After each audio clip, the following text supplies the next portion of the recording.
En el juzgado mi nuera me llamó una mantenida. Lo dijo sin titubear, con la barbilla en alto, como si esa palabra le perteneciera. Su abogado asintió con desprecio, convencido de que yo no diría nada. Entonces el juez levantó la vista de los papeles y preguntó con una calma que heló la sala $350,000 al año. Y aún así es una mantenida. Mi nuera jadeó. Que cuanto su rostro se puso pálido. Y en ese silencio pesado supe que mi vida acababa de cambiar. Nunca pensé que una sola palabra pudiera pesar tanto. Mantenida.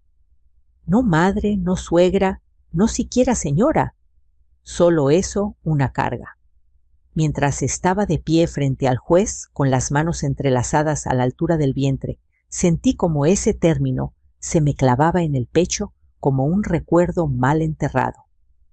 No era la primera vez que mi nuera Paola me miraba como si yo fuera un estorbo, pero sí era la primera vez que lo decía en voz alta, frente a desconocidos, frente a la ley. El juzgado olía a madera vieja y a limpiador barato. Las bancas crujían cada vez que alguien se movía. Un ventilador en el techo giraba lento, empujando el aire caliente de la tarde, como si también estuviera cansado. Yo me concentré en ese sonido, en cualquier cosa que no fuera la voz de Paola, resonando todavía en mis oídos. Su señoría, había dicho ella unos minutos antes, yo he cargado con esta familia, mi esposo y yo. Ella no aporta nada, solo vive de nosotros.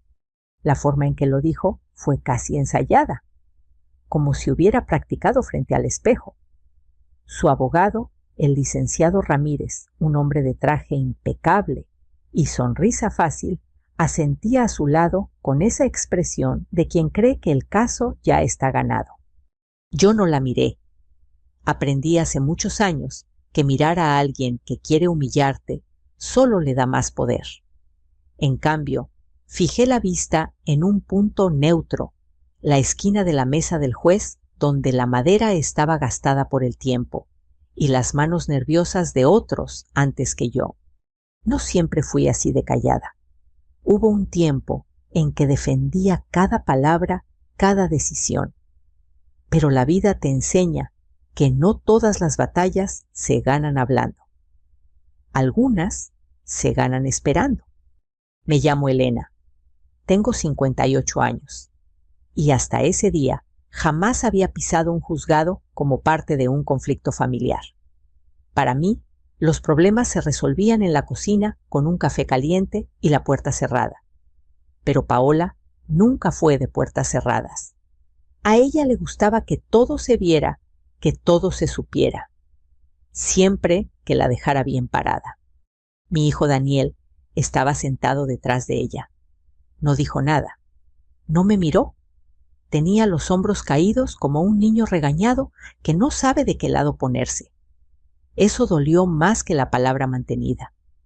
Porque una cosa es que te ataque alguien que nunca te quiso y otra muy distinta es sentir que tu propio hijo no te defiende. El juez carraspeó y revisó los documentos frente a él. Era un hombre mayor de cabello gris y mirada firme, de esos que no levantan la voz porque no lo necesitan. Ajustó sus lentes con cuidado, leyendo línea por línea. El silencio se estiró tanto que pude escuchar a alguien toser al fondo de la sala. Señora Paola, dijo finalmente, ¿está usted consciente de que la señora Elena reporta ingresos anuales cercanos a los $350,000? Sentí un murmullo recorrer la sala. No fue sorpresa para mí, para ellos sí. Paola parpadeó varias veces como si no hubiera entendido bien el idioma. Perdón. ¿Cómo dijo? Susurró. $350,000 al año, repitió el juez despacio con paciencia, de acuerdo con estos documentos. El licenciado Ramírez dejó de asentir. Su sonrisa se desdibujó por un segundo apenas perceptible, pero yo lo vi. Lo vi porque cuando alguien cree tener el control, cualquier grieta se nota.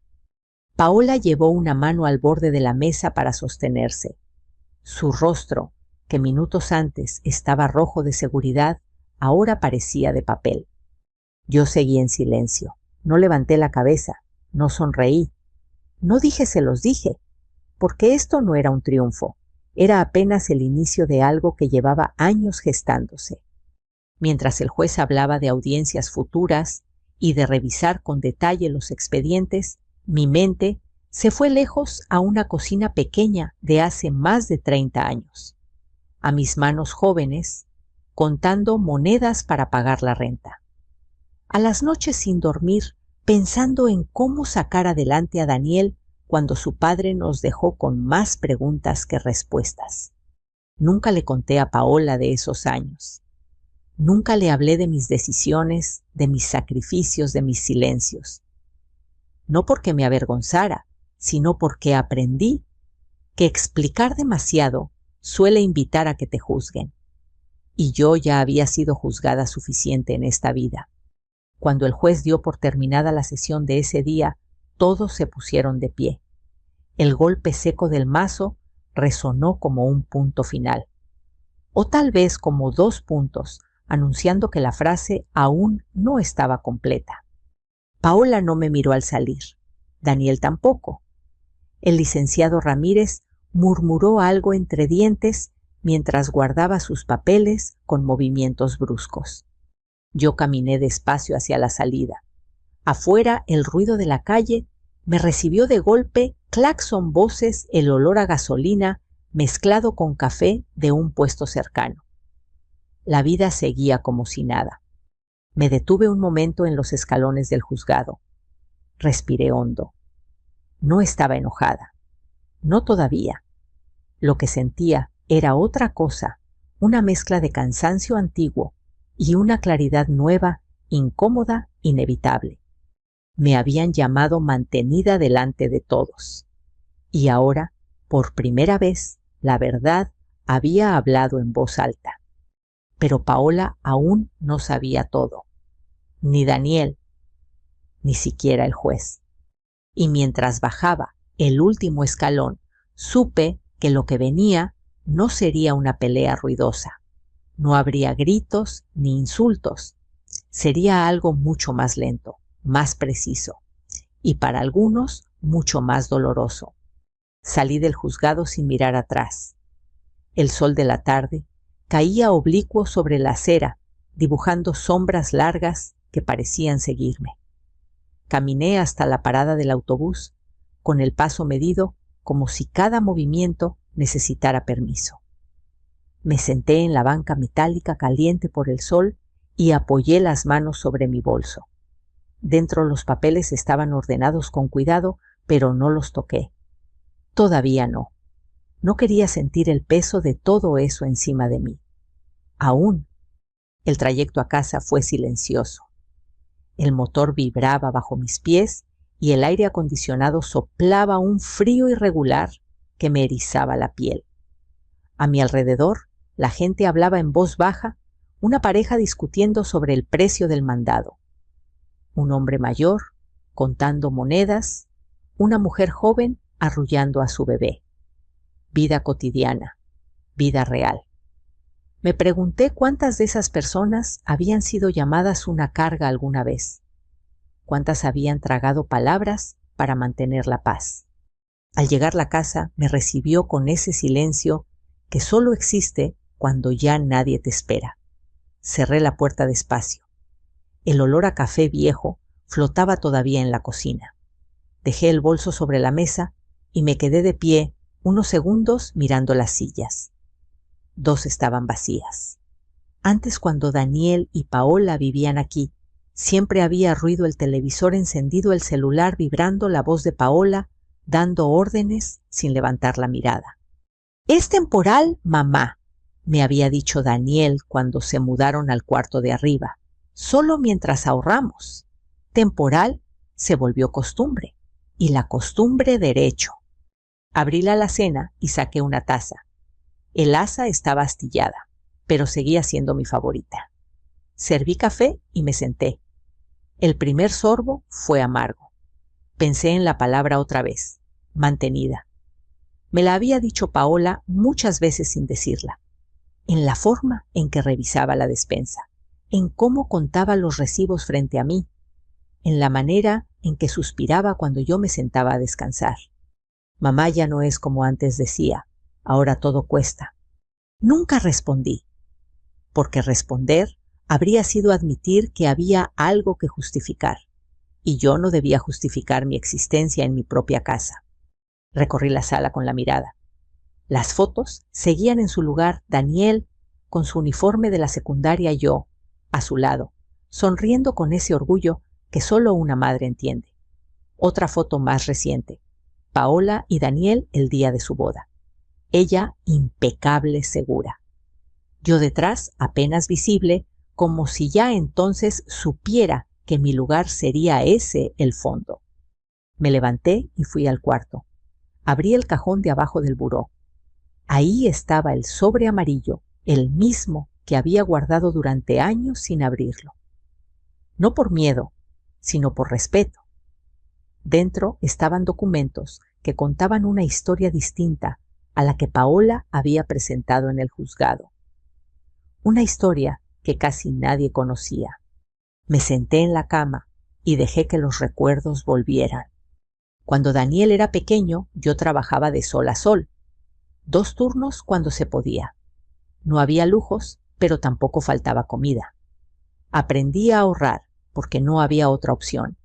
Aprendí a callar porque hablar no llenaba la mesa. Con el tiempo, tomé decisiones que nadie vio. Firmé papeles, hice inversiones pequeñas siempre pensando en el futuro.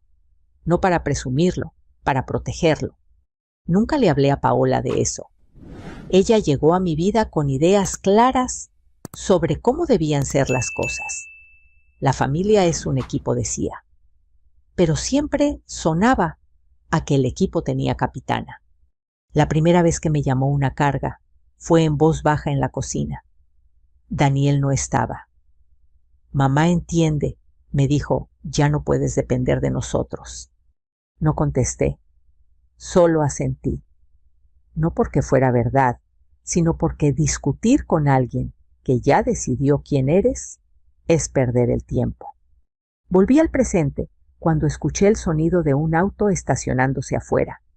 Mi corazón dio un salto pequeño involuntario. Miré por la ventana. Era Daniel. Bajó del coche con los hombros caídos igual que en el juzgado. Entró sin tocar. Mamá dijo, ¿estás bien? Asentí. Siempre asentía. Estoy cansada, respondí por primera vez, diciendo algo distinto. Se sentó frente a mí. Evitó mirarme a los ojos. Paola está muy alterada, murmuró. No esperaba. Eso no tenía nombre para él, ni para mí. Era la verdad asomándose y nadie estaba listo. ¿Por qué nunca me dijiste nada?, preguntó al fin. Sobre el dinero. Respiré hondo. Porque nunca me preguntaste, dije, y porque no quería que me miraran distinto. Daniel frunció el ceño. Pero ahora todo es un problema. No lo corregí con suavidad. El problema empezó cuando alguien decidió que yo no valía nada. No discutimos. Nunca lo hacíamos. Él se levantó, dijo que hablaríamos después y se fue. Escuché el motor alejarse. La casa volvió a quedar en silencio. Me acerqué a la ventana. Afuera, una vecina regaba las plantas. La vida seguía. Yo también tenía que seguir, pero algo había cambiado. Ya no se trataba solo de aguantar, se trataba de poner un límite. Tomé el sobre amarillo y lo coloqué sobre la mesa. Pasé los dedos por el borde. No sentí rabia. Sentí determinación. No quería venganza, quería claridad. Quería que mi nombre dejara de ser un susurro incómodo y volviera a ser lo que siempre fue mío. Esa noche dormí poco. El ventilador zumbaba. Pensé en Paola, en su rostro pálido, en la sorpresa genuina que no se finge. Pensé en Daniel, atrapado entre 2 mujeres. Pensé en mí, en todo lo que había callado para no molestar. Al amanecer, el cielo estaba gris claro. Preparé café de nuevo. Esta vez no supo tan amargo. Me senté con el sobre frente a mí y lo abrí despacio. Era hora de dejar que los papeles hablaran. Abrí el sobre con cuidado, como si los documentos dentro fueran frágiles, aunque sabía que no lo eran. El papel puede amarillear con los años, pero la verdad escrita no se desgasta tan fácil. Extendí todo sobre la mesa del comedor: contratos, estados de cuenta, copias notariales, fechas subrayadas con una letra que ya no era la mía de ahora, sino la de una mujer más joven, más apurada, más asustada. Cada hoja tenía una historia, no la que Paola había contado en el juzgado, sino la que nadie quiso escuchar, porque no brillaba, no presumía, no hacía ruido. Recordé el primer documento. Era de hace más de 20 años, cuando Daniel todavía estaba en la primaria. Yo trabajaba entonces en una pequeña empresa de costura industrial. Jornadas largas, manos adoloridas, pero un ingreso estable. Fue ahí donde una compañera me habló de comprar un pequeño terreno en las afueras. Nada elegante, solo tierra. Para el futuro, dijo. Yo dudé semanas. Al final firmé. No se lo conté a nadie, ni siquiera a mi madre. No por desconfianza, sino porque aprendí que los planes propios se protegen mejor en silencio. Con los años, ese terreno se convirtió en algo más, no de la noche a la mañana, con esfuerzo, con ahorros, con decisiones que tomé sola, sin pedir permiso. No había nada ilegal en ello. Todo estaba ahí claro, ordenado, pero nunca sentí la necesidad de mostrarlo. Tomé uno de los estados de cuenta más recientes. El número estaba ahí, exacto frío, $350,000 anuales. No era magia, era constancia. Rentas, inversiones modestas, acuerdos firmados mucho antes de que Paola entrara a mi vida. Antes incluso de que Daniel se casara. Me dolió pensar que ese número, que para mí solo representaba tranquilidad y seguridad, se hubiera convertido en una sorpresa incómoda, casi ofensiva para mi propia familia. Guardé los papeles nuevamente, pero dejé algunos fuera, los más importantes, aquellos que mostraban fechas clave, firmas, movimientos y algo más que había notado la noche anterior y que no me dejó dormir: una inconsistencia. Había un documento reciente, uno que yo no recordaba haber firmado, un cambio en la forma en que se presentaban ciertos ingresos. Nada enorme, pero suficiente para hacerme ver como alguien sin recursos propios. El tipo de ajuste que pasa desapercibido si no sabes dónde mirar. El tipo de ajuste que alguien hace cuando quiere contar una historia distinta. Mi estómago se tensó. No sentí enojo. Sentí algo más frío: certeza. No quise sacar conclusiones sola. A mi edad aprendí que cuando algo no cuadra, es mejor pedir una segunda mirada. Así que guardé los documentos en una carpeta sencilla, sin colores, sin etiquetas llamativas, y salí de la casa. El despacho del contador estaba a 10 minutos. Un local pequeño, con un letrero viejo y una campanita en la puerta. Adentro el aire olía a papel y café recalentado. Don Luis el contador levantó la vista cuando me vio entrar. Doña Elena, dijo: ¿en qué le ayudó? Le expliqué poco. No soy de dar discursos. Le entregué la carpeta y le pedí que revisara algo específico. Él asintió y empezó a leer con esa calma que solo tienen quienes trabajan con números toda la vida. Pasaron minutos largos. Yo miraba el reloj. Escuchaba el tic-tac, como si marcara algo más que el tiempo. Finalmente don Luis dejó los papeles sobre el escritorio y me miró. «Esto no es un error», dijo. «Alguien movió cifras del lugar. No es grave, en apariencia, pero es intencional. Tragué saliva. ¿Puede probarse? Asintió despacio. Con tiempo y con el contexto adecuado, sí. Salí de ahí con la carpeta más pesada de lo que había entrado.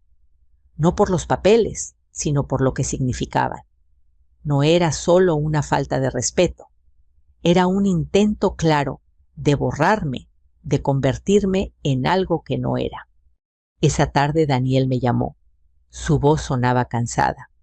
Mamá Paola dice que exageraste, dijo, que todo esto es un malentendido. Miré los documentos sobre la mesa. Los malentendidos no se firman, respondí, y no se presentan ante un juez. Hubo silencio al otro lado de la línea. ¿Vas a seguir con esto?, preguntó. Pensé un segundo. No voy a seguir, dije. Voy a empezar. Colgamos sin despedirnos. Al caer la noche, regresé a la mesa del comedor. Ordené los papeles por fechas. No como un ataque, sino como una línea de tiempo. Mi vida, mis decisiones, todo ahí sin adornos. Me di cuenta de algo importante. Yo no estaba construyendo una defensa. Estaba recuperando mi voz. Paola había pensado que llamarme mantenida me haría encogerme, pedir perdón por existir. No entendió algo básico. Quien ha vivido décadas cuidando cada paso no se derrumba por una palabra. Se levanta con datos. Miré por la ventana. La calle estaba tranquila. Un perro ladró a lo lejos. Pensé en la audiencia, que vendría en el rostro del juez, en la calma peligrosa de Paola antes de la caída.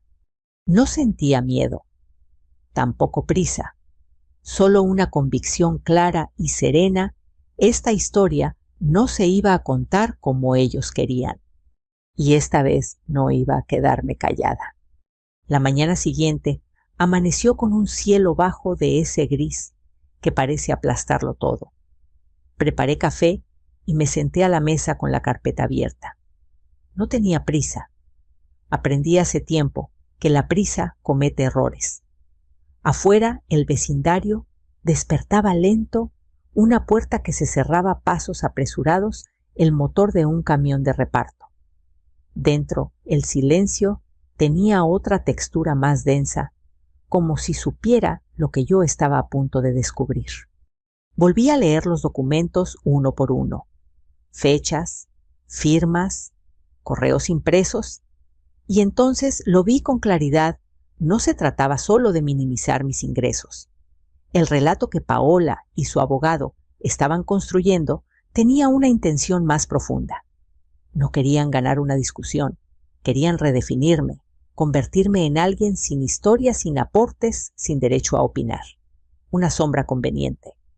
Ese mismo día, una vecina me llamó para preguntarme cómo estaba. No era una pregunta, era un tanteo. Entre frases amables, dejó caer lo que ya se estaba diciendo en el edificio que yo vivía de mi hijo, que ya no era como antes, que Paola estaba cargando con todo. Agradecí la llamada y colgué con educación.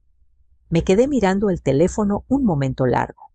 Las palabras viajan rápido cuando la gente cree que tiene permiso para usarlas. Por la tarde, Daniel apareció sin avisar. Entró con pasos contenidos, como si temiera romper algo invisible. Se sentó frente a mí y respiró hondo. Mamá dijo: Paola está muy preocupada.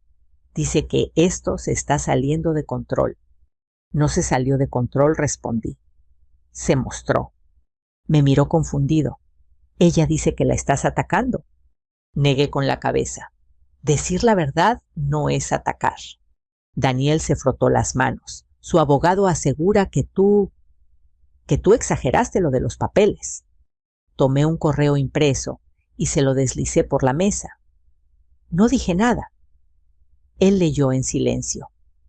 Vi cómo su mandíbula se tensaba al llegar a una frase concreta. Si logramos presentarla como dependiente, el juez no cuestionará la narrativa. ¿Esto es real?, preguntó. Está escrito, dije, y no por mí. Daniel se levantó de golpe. Caminó por la sala Pasó la mano por su cabello. «No entiendo por qué harían esto», murmuró. «Porque es más fácil ganar si el otro no existe», respondí. «Y yo les estorbaba». Se quedó callado. No se disculpó, tampoco me defendió, aún no. Pero algo había cambiado. Lo supe porque ya no me pidió que dejara las cosas así. Esa noche recibí un correo del despacho del licenciado Ramírez. Era breve, casi cordial. Solicitaban una revisión amistosa antes de la próxima audiencia. Leí entre líneas, querían medir cuánto sabía yo, cuánto estaba dispuesta a mostrar. No respondí de inmediato. Dejé que pasaran las horas. La noche, el amanecer.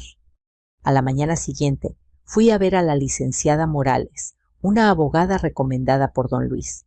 No era joven ni particularmente amable. Eso me gustó. Su oficina era sencilla, sin diplomas colgados como trofeos. Le expliqué lo justo y necesario. Le entregué la carpeta. Leyó en silencio, igual que don Luis. Cuando terminó, levantó la vista. «Señora Elena», dijo, «esto no es una defensa, es un caso sólido». Sentí algo aflojarse en el pecho. «No quiero humillar a nadie», dije. «Solo quiero que dejen de mentir». Asintió.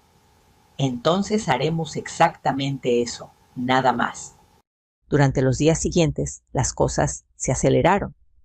Paola dejó de contestar mis mensajes. Daniel me escribió menos. En cambio, los rumores crecieron. Una prima lejana me llamó para aconsejarme que no hiciera un escándalo. Sonreí al colgar. Siempre es curioso cómo el escándalo lo hace quien habla la verdad, no quien la esconde. La víspera de la audiencia dormí mal. No por miedo, por memoria. Pensé en todas las veces que cedí espacio para mantener la paz. En cada comida donde guardé silencio. En cada comentario que dejé pasar. Entendí algo que me dolió aceptar. Ese silencio había sido usado en mi contra. La mañana de la audiencia, el juzgado estaba más lleno. El murmullo era constante. Paola llegó con un traje distinto, más sobrio. Su abogado, menos confiado. Daniel se sentó detrás otra vez en tierra de nadie. Cuando el juez entró, el aire cambió. La licenciada Morales se puso de pie con calma. No levantó la voz. No dramatizó. Presentó los documentos como quien ordena una mesa con método. Cada papel tenía un propósito. Cada fecha, un peso. El licenciado Ramírez intentó interrumpir una vez. El juez lo detuvo con la mano. «Deje que termine», dijo. Y así, hoja por hoja, la historia que habían intentado imponer empezó a desmoronarse. No hubo gritos, no hubo acusaciones exageradas, solo preguntas precisas, silencios incómodos, miradas que ya no sostenían la seguridad de antes. Paola me miró por primera vez desde el juzgado anterior. No había desprecio en su rostro. Había miedo. Yo no sonreí. Tampoco bajé la mirada. Me limité a estar ahí, completa, visible. Cuando el juez anunció que revisaría los documentos con detenimiento y emitiría resoluciones adicionales, sentí algo inesperado alivio.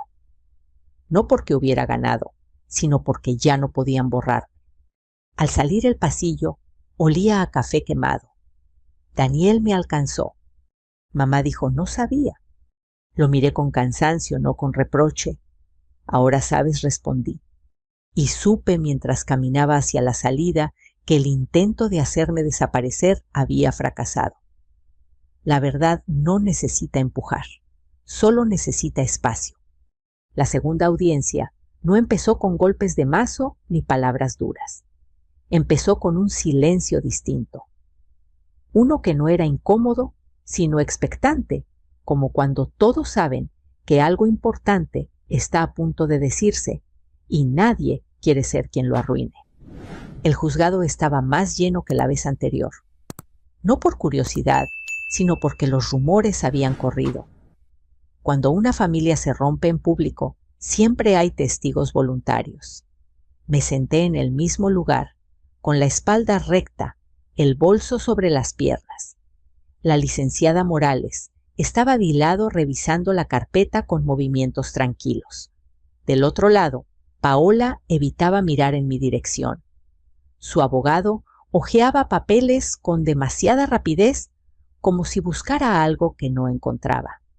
El juez entró puntual.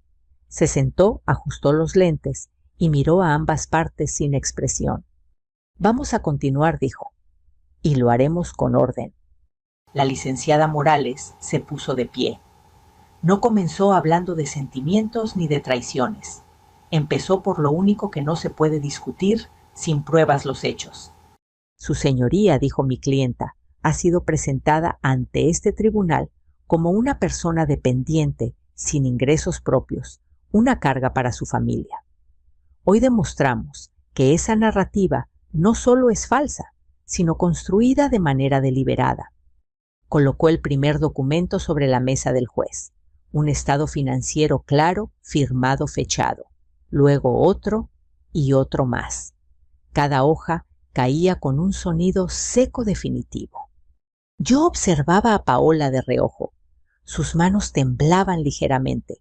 No era nerviosismo teatral, era el tipo de inquietud que nace cuando entiendes que ya no tienes control. Estos ingresos, continuó la licenciada, no son recientes ni improvisados. Provienen de bienes adquiridos antes del matrimonio del hijo de mi clienta, de contratos legales y de inversiones documentadas. El juez asintió. «Eso ya quedó establecido», dijo. «Continúe». La licenciada Morales cambió de tono. «No más grave, más preciso. Ahora bien, lo que nos preocupa es la alteración de ciertos documentos presentados previamente por la contraparte. Alteraciones sutiles pero significativas». El licenciado Ramírez se removió en su asiento. «Objeción», dijo. «Eso no ha sido probado». «Lo será», respondió ella sin mirarlo. «Con su permiso». Presentó una copia comparativa, 2 versiones del mismo documento. Las cifras no coincidían, las fechas tampoco. El murmullo volvió a recorrer la sala. El juez frunció el ceño. «Explique esto», ordenó mirando al abogado de Paola. Ramírez se levantó. Habló rápido, demasiado. Usó palabras como error administrativo y confusión. El juez lo escuchó en silencio. Cuando terminó, no respondió de inmediato. Revisó los papeles con calma. Esa calma era más intimidante que cualquier regaño. «Señor licenciado», dijo finalmente, «estas no son erratas, son cambios estructurales». Paola bajó la cabeza. Yo sentí un peso soltarse dentro de mí. No alegría, no triunfo, algo más parecido a cuando una casa deja de crujir después de años de asentarse mal. Además, continuó la licenciada Morales, existe correspondencia que demuestra la intención de presentar a mi clienta como dependiente para obtener ventajas legales. Entregó impresiones de correos. El juez los leyó despacio. En uno de ellos, una frase resaltada parecía gritar desde el papel: «Si logramos que parezca que no tiene ingresos, el juez no cuestionará su exclusión». El juez levantó la vista. «¿Reconoce este correo?», preguntó a Ramírez. El abogado tragó saliva. «Es fuera de contexto». «El contexto está aquí», replicó el juez, golpeando suavemente el papel con el dedo. «Y es claro». Daniel, sentado atrás, se llevó una mano a la boca. Lo vi cerrar los ojos por un segundo. Paola empezó a llorar, no con sollozos, sino con ese llanto silencioso que no busca consuelo, solo salida. Yo permanecí inmóvil, no porque no sintiera nada, sino porque sentía demasiado. Pensé en todas las veces que me había quedado callada para evitar escenas, en cómo ese silencio, había sido interpretado como debilidad. El juez se recargó en su silla. Este tribunal no toma a la ligera la manipulación de información financiera, dijo, mucho menos cuando se utiliza para desacreditar a una persona mayor dentro de su propia familia. Miró a Paola. Las palabras tienen consecuencias, señora. Llamar a alguien una carga no lo convierte en una. Luego miró a mí. Señora Elena, su contribución económica está documentada. Su independencia también. Sentí un nudo en la garganta. No respondí, solo asentí. El juez anunció que se emitirían resoluciones formales, en los próximos días correcciones de registros, sanciones procesales y medidas para evitar que se repitiera la desinformación. No habló de castigos ejemplares. Habló de responsabilidad. Cuando levantó la sesión, nadie aplaudió. No era ese tipo de momento. La gente se levantó en silencio. Algunos me miraron con una mezcla de curiosidad y respeto. Otros bajaron la vista. Daniel se acercó cuando Paola ya se había ido escoltada por su abogado. Mamá dijo: lo siento. No le respondí de inmediato. Lo miré. Vi al niño que había criado, al hombre que aún estaba aprendiendo a pararse solo. No me pidas perdón, dije. Aprende. Asintió con los ojos húmedos. Salí del juzgado sin prisa. Afuera el aire estaba más fresco. Me senté un momento en las escaleras. Cerré los ojos. No sentí euforia. Sentí algo mejor: dignidad. La verdad se había sentado a la mesa y ya nadie podía echarla. Después de la audiencia, la vida no se acomodó de golpe. No hubo música de fondo ni sensación de victoria. Lo que hubo fue un silencio distinto, más liviano, como cuando por fin apagas un aparato que llevaba años zumbando en la habitación y recién entonces te das cuenta de cuánto te molestaba. Regresé a casa caminando despacio, no porque estuviera cansada del cuerpo, sino porque necesitaba sentir cada paso. El barrio estaba igual de siempre, la señora del 3B, barriendo la banqueta, un niño persiguiendo una pelota, el olor a tortillas recién hechas, que se escapaba de una ventana. Todo seguía su curso ajeno a lo que había pasado en el juzgado. Y eso me tranquilizó. Al entrar, dejé las llaves en el mismo plato de cerámica donde siempre. Me quité los zapatos y caminé descalza hasta la cocina. Preparé café, sin pensar, siguiendo una rutina que conocía de memoria. Mientras el agua hervía, me di cuenta de algo sencillo, pero importante. Ya no tenía el pecho apretado. El peso no se había ido del todo, pero había cambiado de lugar. Esa tarde, Daniel volvió. Tocó la puerta esta vez. Esperé unos segundos antes de abrir. No por rencor, sino para marcar una diferencia. Se veía distinto, más callado, menos seguro de sí mismo. ¿Puedo pasar?, preguntó. Asentí y le hice espacio. Se sentó en la mesa donde tantas veces había comido de niño.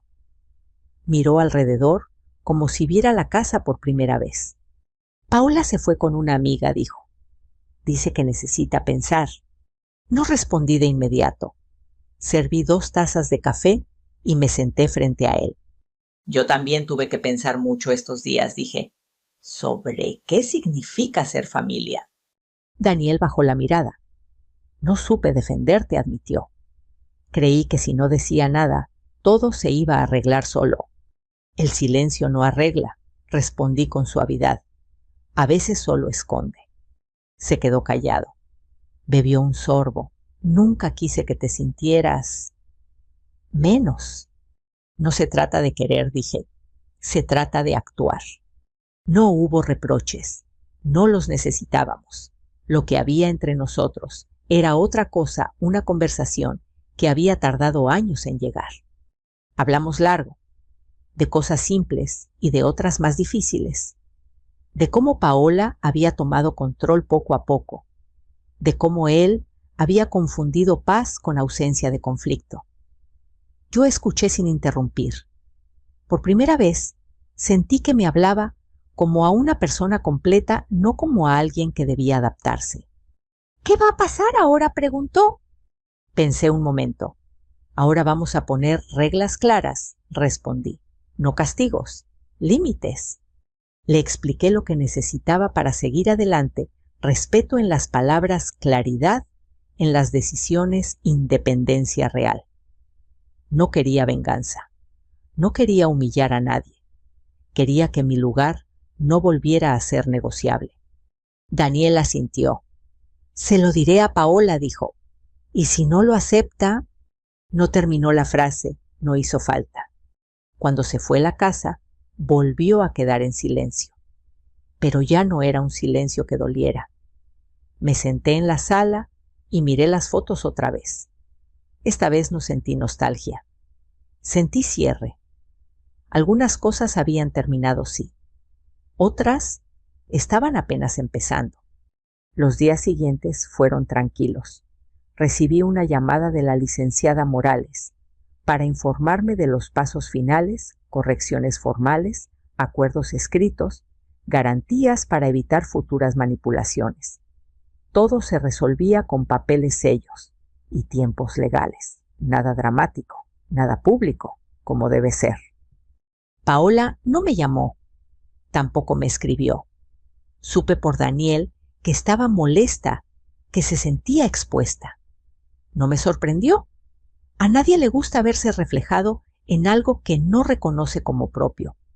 Una mañana, mientras regaba las plantas del balcón, pensé en la palabra que había iniciado todo: mantenida. Sonreí sin humor.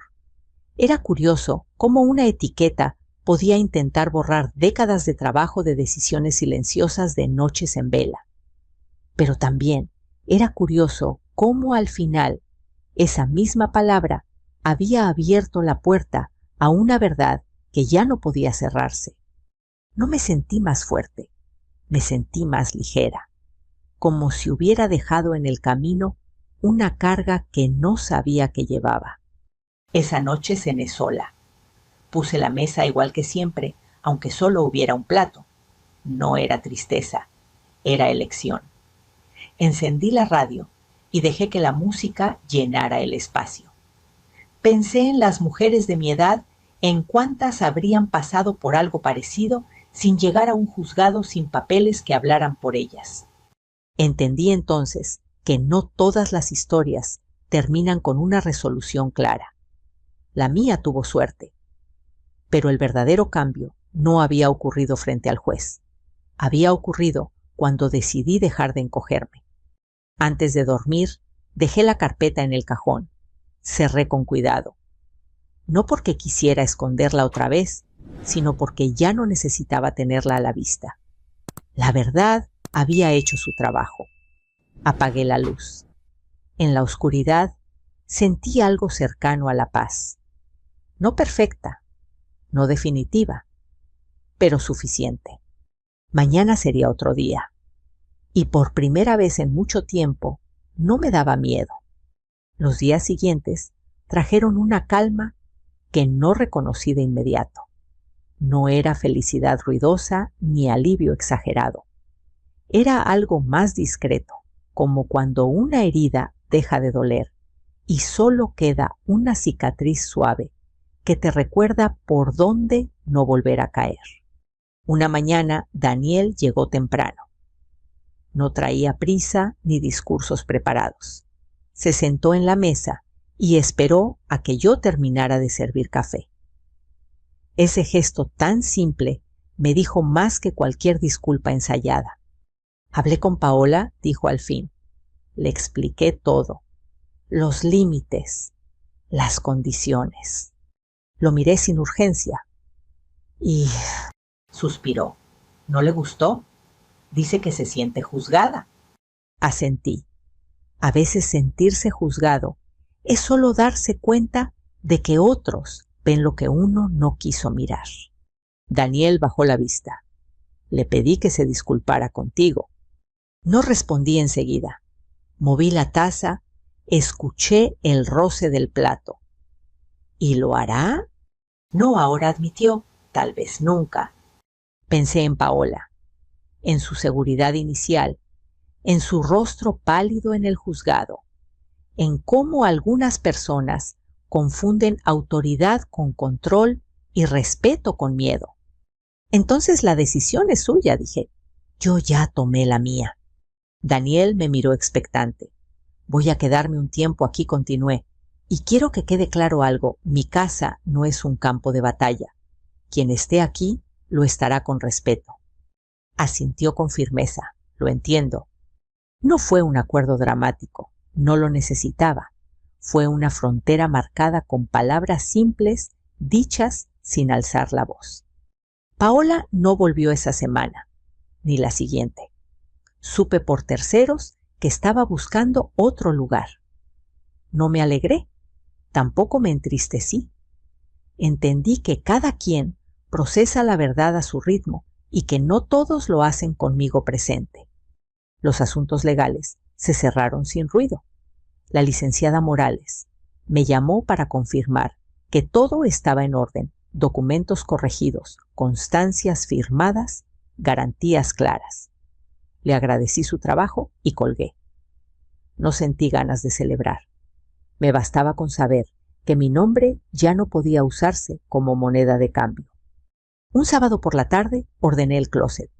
Saqué ropa vieja, papeles innecesarios, recuerdos que ya no necesitaban ocupar espacio físico. En una caja encontré una foto antigua, Daniel pequeño, dormido en el sofá, con la cabeza apoyada en mis piernas. Me quedé mirándola largo rato. No sentí pena, sentí continuidad. La vida no se rompe de golpe, se transforma. Esa noche cenamos juntos, sin Paola, sin tensión. Daniel habló de su trabajo de planes modestos. Yo escuché, no aconsejé. A veces el mejor apoyo es dejar que el otro encuentre su camino sin empujarlo. Antes de irse a dormir, Daniel se detuvo en la puerta de su cuarto. Gracias por no rendirte, dijo. Ni conmigo. Sonreí apenas. Gracias por aprender, respondí. Cuando quedé sola, apagué las luces una a una. El silencio volvió, pero ya no pesaba. Me senté en la sala y respiré hondo. Pensé en todas las mujeres que, como yo, habían sido llamadas una carga. En cuántas habían aceptado esa palabra como verdad. En cuántas aún lo hacen. Entendí entonces algo que me habría gustado saber antes. El respeto no se suplica, se ejerce. Y cuando alguien intenta quitártelo, no siempre necesitas gritar para recuperarlo. A veces basta con no moverte, con sostenerte, con dejar que la verdad haga el trabajo pesado. Antes de acostarme, abrí la ventana. El aire de la noche entró fresco. Cerré los ojos un segundo. No pensé en Paola. No pensé en el juzgado. Pensé en mí. En la mujer que había sido y en la que seguía siendo, completa, presente, dueña de su historia. Si esta historia te tocó, de alguna forma, si alguna vez alguien te hizo sentir menos en tu propia familia, me gustaría leerte. Cuéntame en los comentarios qué parte resonó contigo y desde dónde estás escuchando. Aquí compartimos historias todos los días. Historias maduras reales en emoción que no buscan venganza, sino justicia y claridad. Si quieres seguir este camino con nosotros, suscríbete para no perderte ningún relato como este. A veces escuchar la historia correcta en el momento correcto cambia más de lo que imaginamos. Sigamos caminando juntos.